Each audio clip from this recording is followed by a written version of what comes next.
Certainly, the Ukrainian Defense Ministry does say that about 400 Russian conscripts were killed in that strike on New Year's Day. However, as you mentioned, it is difficult to verify these numbers.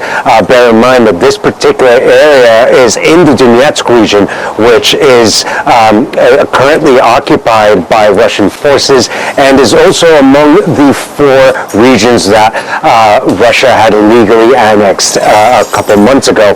So the numbers that are coming from the Ukrainians remain unverified by any other independent source. But what we do know is that the Ukrainians did use the U.S. supplied HIMARS missile systems, and this isn't the first time that the Ukrainians are using these missiles that were supplied to them just over a couple months ago.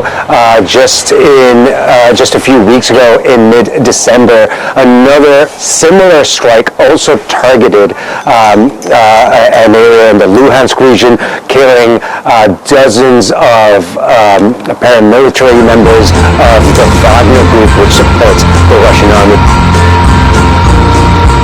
It is expected that the Russians might take some kind of vengeance for that attack in the Donetsk region, and especially on the civilian population over here.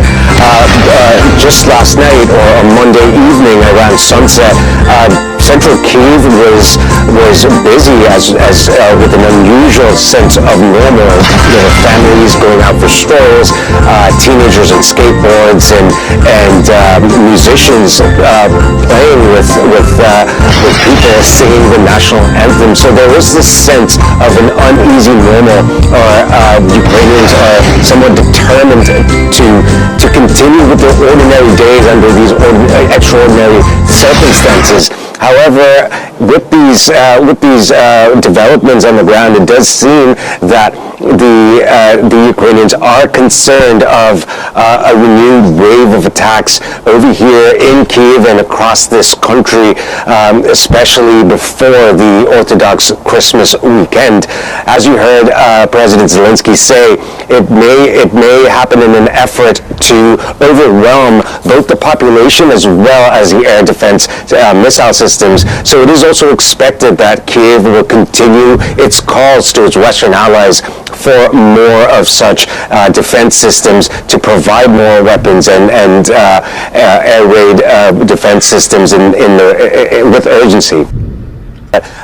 Those celebrations are somewhat muted, and there is a level of concern, especially after the British Ministry of Defense did say that there is a very likely possibility that Russia may launch a series of cruise missile attacks.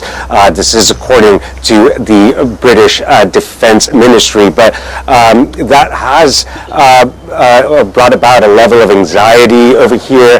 At the same time, this is coming after a week of a number of attacks here in Kyiv as well as around the country. Now, as you mentioned already, the fighting in the east is continuing. It is becoming more and more of a war of attrition, and it does seem that the Ukrainians are holding ground, but both sides have incurred heavy losses. But in the midst of all this, the civilians are paying the biggest price. We've just